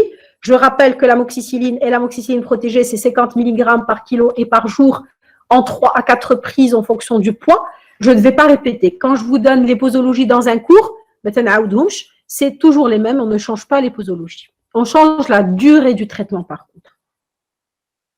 On peut donner de l'augmentin, c'est-à-dire, l'amoxicilline acide clavulanique, l'association des deux, 3 à 4 grammes par jour. Et on va avoir besoin des fois de benzethylpénicilline, c'est-à-dire des formes retard dans la prévention. On est dans les moyens. Attention, on est dans les moyens. En cas d'allergie, on va recourir aux macrolides comme tout à l'heure, soit l'érythromycine, la roxythromycine ou les apparentés aux macrolides, c'est-à-dire la pristinamycine ou piostacine, aux mêmes doses que tout à l'heure. On va donner des antiseptiques pour stériliser les portes d'entrée, une plaie, un ulcère, etc. Il faut bien nettoyer. On va traiter la porte d'entrée qui est due au mycose, c'est-à-dire l'intertrigo-interorteil et qui est responsable dans 80% des érysipèles du membre inférieur. Donc, on va donner une crème antifongique contre les champignons. J'ai cité quelques exemples. On va détailler ce traitement lundi prochain quand on va traiter les infections fongiques ou mycosiques. N'oubliez pas, s'il vous plaît, quand vous avez des ulcères de jambes, une plaie d'origine traumatique, je ne sais pas quoi, de mettre à jour la vaccination antitétanique. C'est très important parce que il y a toujours des gens qui n'ont jamais été traités ou vaccinés et donc il faut soit mettre un rappel de vaccin, soit le sérum en fonction de la dernière vaccination qui a eu lieu. Quelles sont les indications maintenant? Pour le traitement curatif, soit on est devant un érysipèle typique, simple, sans signe de gravité ni facteur de risque, c'est-à-dire pas de diabète, pas de lymphœdème, pas de ceci, pas de cela. On va traiter en ambulatoire, c'est-à-dire une ordonnance ou chif halou, soit amoxicilline simple, 50 mg par kilo par jour, soit pristinamycine, 50 mg par kilo et par jour, 10 à 15 jours. Alors, je vais ajouter ici, minimum 10 jours, maximum 15 jours. Je vais la changer. Hein. Retenez plutôt 15 jours. Je préfère que vous mettiez 15 jours. D'accord? Plus le traitement de l'apport de mise. Il a dit que les traitements sans port d'entrée, c'est 0. Parce que Radirja dit que ça a l'érysipèle. Maintenant, un érysipèle grave, étendu, avec des signes généraux importants, un terrain immunodéprimé, un diabète déséquilibré ou un doute diagnostique. Un doute, attention, wesh érysipèle ou la fasciite qui commence, wesh érysipèle ou la phlébite. J'hospitalise mon malade obligatoirement et je commence le traitement par voie intraveineuse jusqu'à la pyrexie, c'est-à-dire jusqu'à ce qu'il n'y ait plus de fièvre, Après, je passe à la voie orale et les traitements sont les mêmes. C'est-à-dire, je vais donner de la pénicilline par voie pénicilline G, à raison de quoi? À raison, comme on a dit tout à l'heure, dans les moyens 12 à 20 millions en fonction du poids, par voie intraveineuse en 4 à 6 prises. Quand on est à 12-16 millions, suffisant. Quand on donne 20 à 24 chez les obèses, on le répartit en 6 fois, toutes les 4 heures, pour fractionner un petit peu le traitement. D'accord? Donc, par voie intraveineuse, obligatoirement, durée totale 15 jours, oubliez 10 jours, je vais plus traitement de la porte d'entrée. On surveille dans les formes graves systématiquement la température, le pouls et la tension artérielle. S'il y a une allergie, on va passer au macrolide ou à la pristinamycine par voie orale pendant 10 à 15 jours. Le traitement de porte d'entrée, je me répète exprès, on traite l'antibiotique plus le traitement de la porte d'entrée. Si c'est une plaie, on va faire un parage, c'est-à-dire un antiseptique et du lavage. Si c'est des champignons, on va donner une crème antifongique. Si c'est un ulcère, on va faire les pansements, etc. Plus les traitements du terrain. C'est quoi les traitements du terrain? C'est corriger un diabète, c'est mettre à jour la vaccination antitétanique, comme j'ai dit, c'est donner un anticoagulant préventif focage, pas systématiquement. Mais dire-lui traitement de l'érysipèle simple, dire-lui anticoagulant. Non, non, non, non. L'anticoagulant, c'est en cas de facteur de risque. Alitement, post-inflammatoire, stase veineuse, quelqu'un qui ne bouge pas, après une fracture, etc. Donc, l'anticoagulant, dans ce cas-là de l'érysipèle, n'est pas systématique, s'il vous plaît. On le donne si risque de phlébite, si facteur de risque. Alors maintenant, on arrive au traitement préventif. Quand est-ce qu'on va donner le traitement? Déjà, traiter la porte d'entrée précocement est un traitement préventif. C'est-à-dire, l'intertricot interorteil, les champignons, et ben, en traitant les champignons, là, déjà, c'est une prévention primaire de l'érysipèle. D'accord? Corriger les facteurs de risque, c'est déjà aussi une prévention primaire. Quand est-ce qu'on donne une antibioprophylaxie, c'est-à-dire un antibiotique de manière prophylactique? Dans les cas suivants, soit c'est un premier épisode d'érysipèle, mais ou là avec un diabète déséquilibré, ou là d'autres facteurs de risque. Et bien, dès le premier épisode, il va finir ses 15 jours de traitement curatif et je vais démarrer le 16e jour le traitement préventif. On est d'accord? Sinon, s'il n'y a pas tous ces facteurs de risque, je ne vais pas démarrer le traitement préventif dès le premier épisode, mais dès le deuxième. S'il me fait une deuxième récidive, traitement d'IEL aux 15 jours, le 16e jour, je vais démarrer le traitement préventif. Ce traitement préventif va durer 3 à 6 mois, voire plus, en fonction du terrain et des facteurs de risque. Et ce traitement préventif, il est basé sur quoi? Sur la pénicilline retard, comme pénitar ou extensiline, soit 1,2 million unités internationales chaque 2 semaines, ou encore 4 millions unités internationales chaque 3 semaines, sur les 2 fesses, réparties sur les 2 fesses, pendant 6 mois, en IM. S'il y a une contre-indication aux injections intramusculaires, j'espère que vous les connaissez. Je nomme les contre-indications à l'injection musculaire. Je vais le répéter même si ce n'est pas le sujet. C'est la pathologie musculaire, myasthénie, une infection, une myosite, etc., une dermatomyosite. C'est l'infection locale. D'abord, une infection au niveau de la fesse. Je ne vais pas injecter, sinon on rentre le germe. C'est l'excès, quelqu'un qui ne supporte pas les douleurs, qui va vous faire un malaise, par exemple, etc. Donc, à ce moment-là, je ne vais pas donner les injections, je vais donner l'oraciline en comprimé à raison de 1 million chaque jour pendant 6 mois. Sachez que la forme injectable est beaucoup plus efficace dans la prévention que la forme orale. Mais si on n'a pas le choix, on n'a pas le choix. Allergie au bêta-lactamine, il faut toujours poser la question, c'est médico-légal. شي واحد تعطيوه لي بيتا لاكتامين وما سولتيوهش وما قيدتوش في الدوسيي il n'a pas d'allergie au bêta-lactamine ou un choc anaphylactique, c'est vous les responsables, je vous le dis tout de suite. Donc, l'interrogatoire doit systématiquement, avant toute prescription d'un antibiotique, poser la question s'il n'y a pas d'allergie, s'il vous plaît. D'allergie, qu'est-ce qu'on va donner? On va donner un macrolide, un comprimé de 150 milligrammes par jour pendant 6 mois. Très facile. Voilà maintenant l'ordonnance type. Si je vous demande, par exemple, de traiter érysipèle de la jambe simple, non compliqué, en ambulatoire, c'est-à-dire un bon diagnostic, l'ordonnance, d'accord? Qu'est-ce que je vais prescrire? La date, le nom, je vais donner, soit c'est une forme gentille, et je peux donner que l'amoxicilline, simple. Alors, on va dire amoxicilline X, je ne vais pas dire de nom commercial pour ne pas faire de pub. Tout à l'heure, j'ai cité juste des exemples, plusieurs exemples.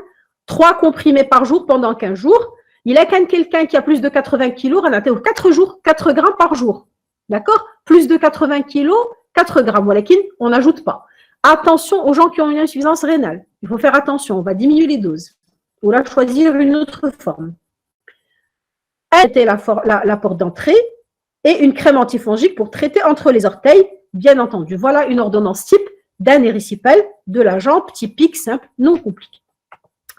Donc, en conclusion, pour cette infection très, très, très fréquente à connaître obligatoirement, retenons que le diagnostic positif est simple et facile si vous posez les bonnes questions à l'interrogatoire et si vous examinez, cherchez les lésions, la sémiologie, comme on l'a décrite.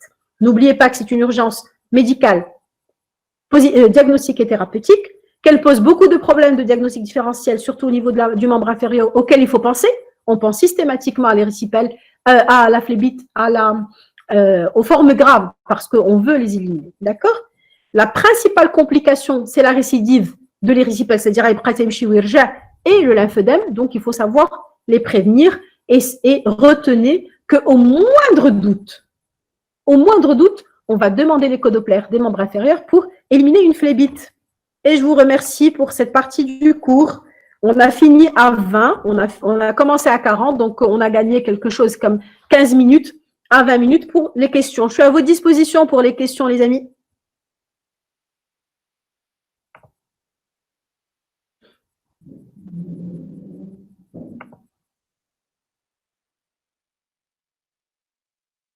Y a-t-il des questions?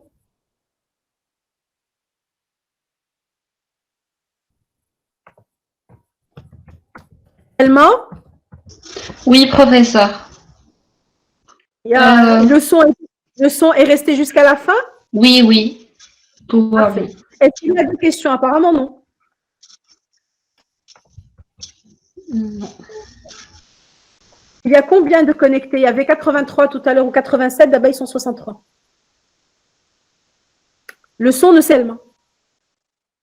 Là, madame, c'était très bien. Bon, alors s'il vous plaît, l'intérêt de la coagulation dans la staphylococcus maligne de la face. Ça, c'est Hamza. Alors, Hamza Salrochni, peut-être, ou Saïr, je ne sais pas. Hamza a posé la question. Quel est l'intérêt de l'anticoagulant dans la staphylococcus maligne de la face? J'ai expliqué que la staphylococcus maligne de la face, c'est quoi? C'est le microbe qui va former un thrombus et qui va passer par l'artère centrale de la face, l'artère faciale, vers les vaisseaux du cerveau. Et il va thromboser, il va entraîner une thrombose artérielle, d'accord? Et veineuse plutôt. Et donc, l'indication de la coagulation vient de cet aspect de la maladie. C'est pour ça que c'est très grave. C'est parce que ce n'est pas une simple infection des tissus sous-cutanés et cutanés, mais non, ça donne une thrombose de la veine faciale qui peut s'aggraver et migrer vers le cerveau et donner des encéphalites graves, etc. Voilà pourquoi on donne. D'autres questions? Bien. Alors, Khaoula demande, est-ce que la kératose pilaire peut être généralisée, toute une zone, ou est-ce qu'on trouve seulement au niveau du follicule pileux? La kératose pilaire, mais ça n'a rien à voir. Ah oui, non, d'accord. La kératose pilaire, Ce n'est pas une infection. La kératose pilaire est une forme de sécheresse cutanée importante. Ça a l'aspect sec, harsh, quand on passe un aspect de râpe. C'est ça la kératose pilaire. Elle n'a rien à voir avec tout ce qu'on a dit. Ça n'a rien à voir, mais vraiment rien à voir. D'accord? Donc la kératose pilaire est un aspect physiologique chez certaines personnes. Surtout au niveau des épaules, des bras, etc. Ce n'est pas une infection. Ça n'a rien à voir. Alors, Miles Morales, on a des Espagnols parmi nous, c'est bien. Madame, s'il vous plaît, comment faire la suspicion? Allergie, bêta-lactame, non confirmée par un patient. Pas d'antibiothérapie auparavant, par exemple. Ah oui, alors là, c'est une très bonne question. C'est compliqué. C'est compliqué parce que s'il n'a jamais pris d'antibiotiques, c'est exceptionnel. Rappelons-nous, c'est une pathologie de l'adultéricipal, n'est-ce pas? Et c'est rare qu'un adulte n'a pas pris dans les temps modernes les antibiotiques. Donc, c'est exceptionnel. Maintenant, si quelqu'un il vous dit « je ne sais pas, je ne sais pas, je ne sais pas », bien à ce moment-là, on va poser la question toute simple. Quand on fait des soins dentaires, souvent, le dentiste donne des antibiotiques. D'accord? S'il a pris des antibiotiques chez le dentiste, s'il tolère l'anesthésie, a priori, il n'y aura pas de souci. Et puis, on part du principe que, malheureusement, dans l'alimentation qu'on mange ces dernières années, les vaches, les poules, tout le monde reçoit des antibiotiques. Donc, dans notre alimentation, on est un peu sensibilisé. Donc, il a madère l'antibiotique, ce qui est important, c'est de noter sur votre dossier question posée pour l'allergie au bêta-lactamine. Le malade ne sait pas, mais a priori, jamais de réaction, etc. Pour vous couvrir, il faut signaler sur vos dossiers que vous avez bien cherché la notion et dire au malade qu'à l'apparition de moindre apparition de quelque chose, j'ai géré les urgences. Voilà ce que vous pouvez faire. Raoula dit ou c'est juste une question que je me pose. Oui, non, mais s'il vous plaît, restez dans les questions sur le cours pour ne pas égarer vos amis. Si vous avez besoin de mon avis, marhaba bikoum, je vous service. D'autres questions? Bon, ben, je crois que ça a été clair. Vous aurez le cours sur la plateforme demain ou après-demain avec quelques petites modifications. Oui? Selma? Professeur, j'ai juste activé par erreur. D'accord. Aucune question, je vous souhaite une bonne soirée. Merci pour votre écoute et à la semaine prochaine. Très bonne semaine à tous et protégez-vous du corona. Merci, professeur. Bonne soirée. Au revoir. Au revoir.